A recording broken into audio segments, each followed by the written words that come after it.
Hello there, friends and foes, and those that nobody knows. This is USA Bruce coming with you with the second replay of Rikkerz that is sent to me on ROTR 1.7 Public Test Build 1.4. This time the replay is called Blimpy Boys, so I'm actually curious what's gonna happen in this. And let's see what map we're on. This map seems to be on Lagoon, and again we are against Type 62 tank. On the bottom side there is a lime colored China, and on the top side there's a red colored T62 China tank. He's red, alright, he's China, he's red, his name is Type 62 tank. And this is another China mirror, one of Exadis' personal favorites. And we are on the Homeland Rocks official version because this here is an oil well. Now we have a standard opener from both well, actually, we have one supply here and a late second supply for the forward barracks. Meanwhile, Type 62 is going for double supply. But for players who don't know, yeah, this is where he's gonna put this. This is where he's gonna put it, right? Yeah, best for vision. Yeah. Yeah, for people who don't know or play ROTR Reds, these oil wells are basically capturable tech structures that absolutely do nothing when you capture them, unless you invest $1,000 into them and create an oil derrick, the same ones we have in Zerawer. However, if that oil derrick is destroyed, it turns into a burning oil well. I don't remember exactly what it's called. Burning oil well. Oh, this is a direct tier 1 rush apparently though. Okay. Rick, meanwhile, is going to the oil in the back? Yeah. So, to repair the same one, the burning one, you have to pay $2,000 for oil. It's the same amount for a supply center, honestly. Now, we have our first battleman sub coming from Rick, going to the right as he's more focusing on capturing the middle area. Especially this tech repair base, one of those underestimated things in ROTR Reds.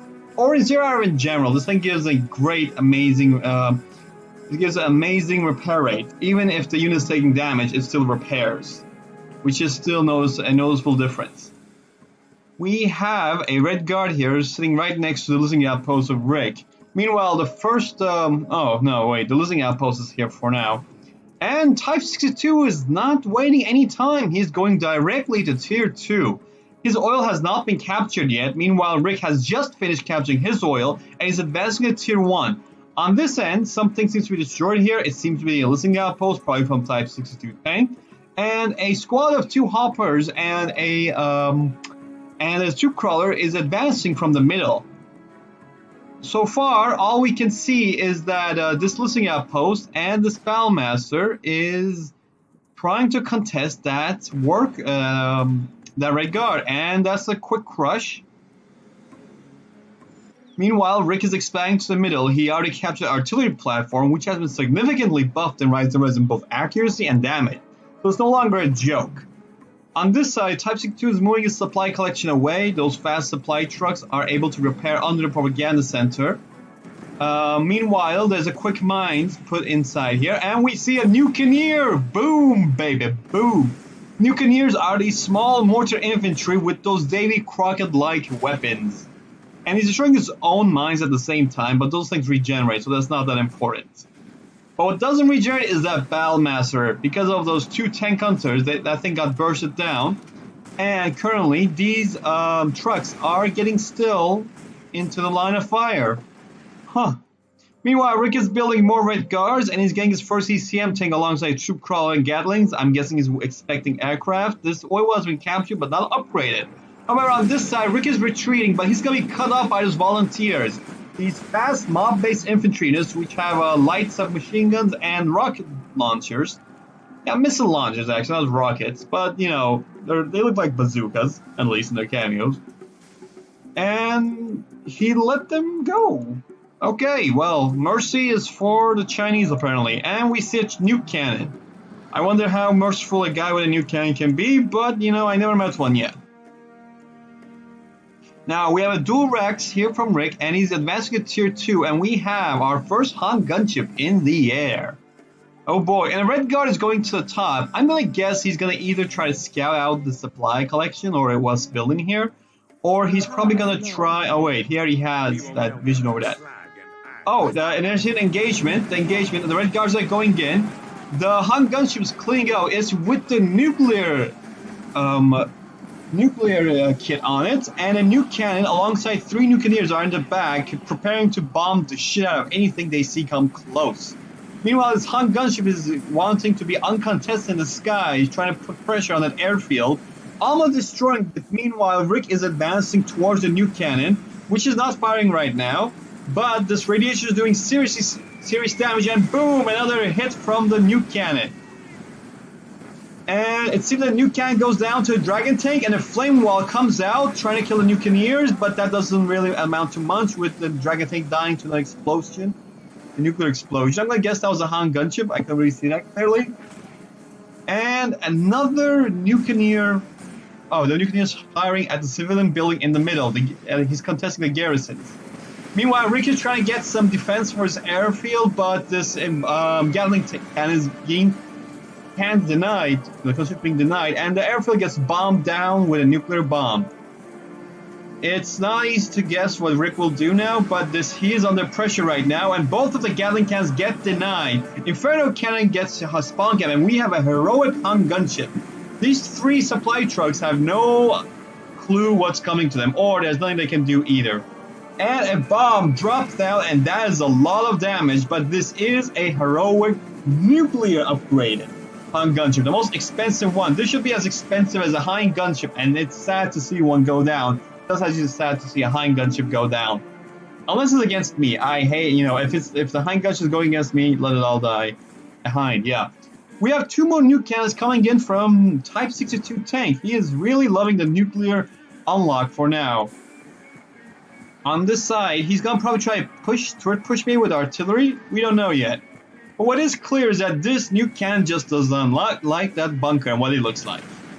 So, that's a beautiful hit on that bunker. Completely accurate. And we have volunteer squads coming in from the middle. And these nuke cannons are they're getting cozy here and advancing. And they're both hitting the same, they hit infantry units. And the barracks did not die yet.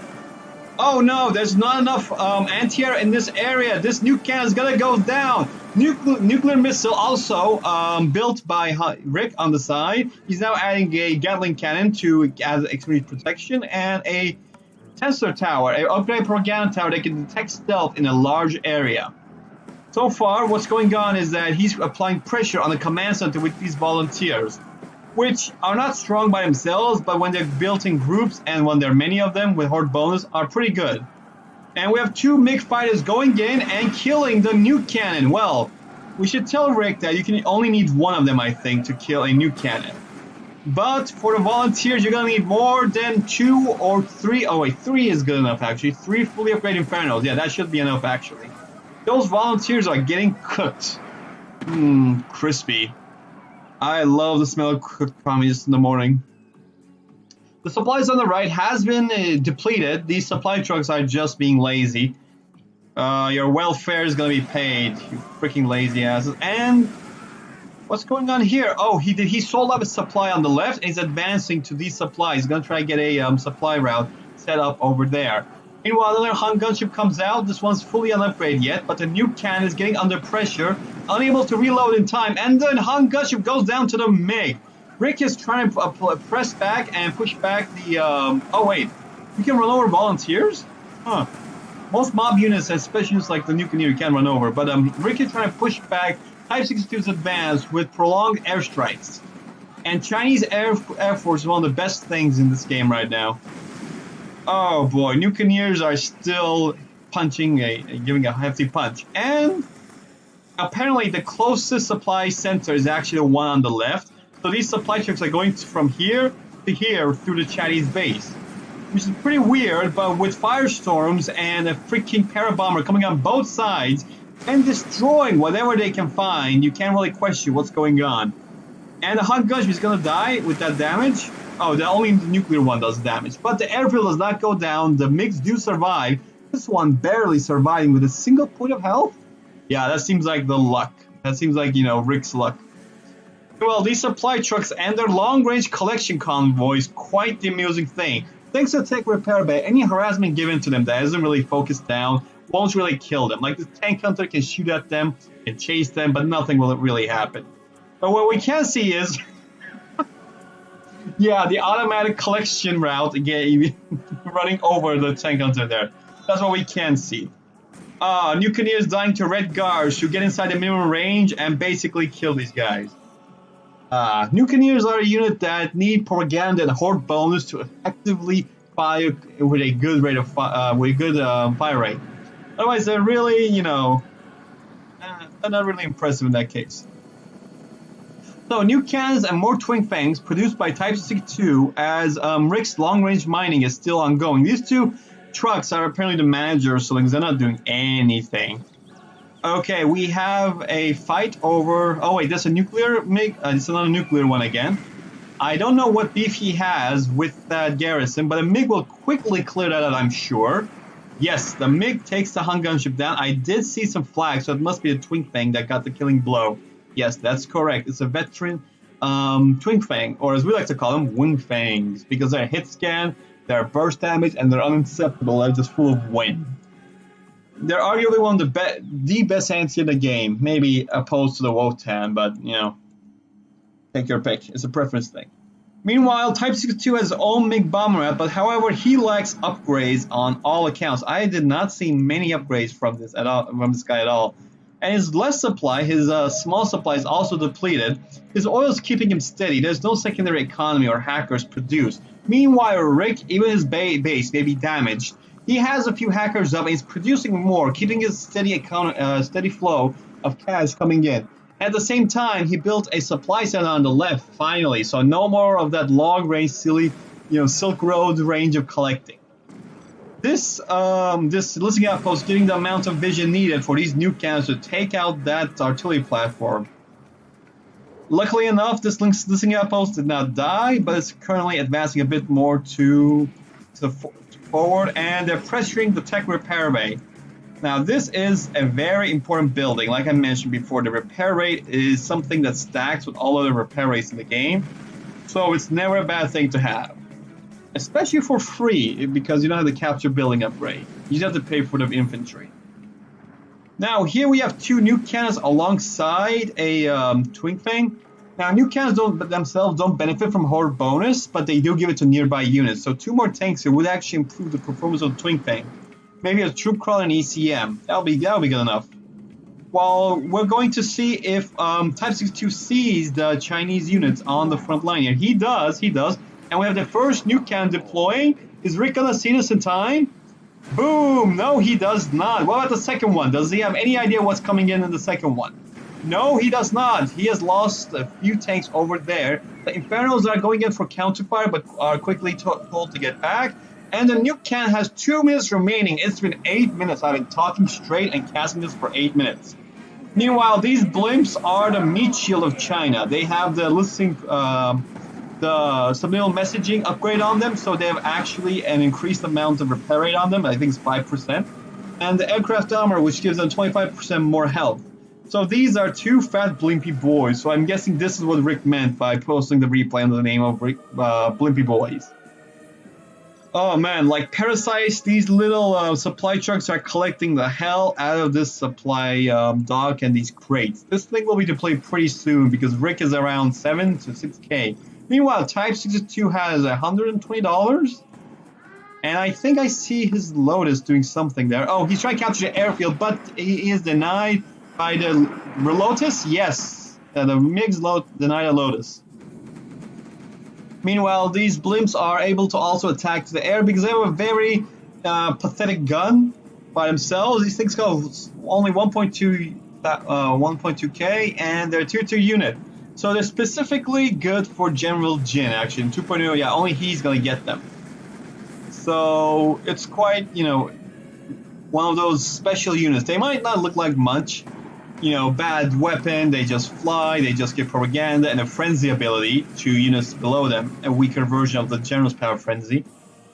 But this thing has a lot of utility, and it can also be good at countering or denying heroes, which China does have problems with. Yeah, these blimps are trying to go into the Twin Fang's minimum range, and Type 62 calls in the GG 10 seconds before a nuclear weapon is ready for launch. Game over, and good job on both players. That was a good game. Now let's see units created. Rick has created much more units.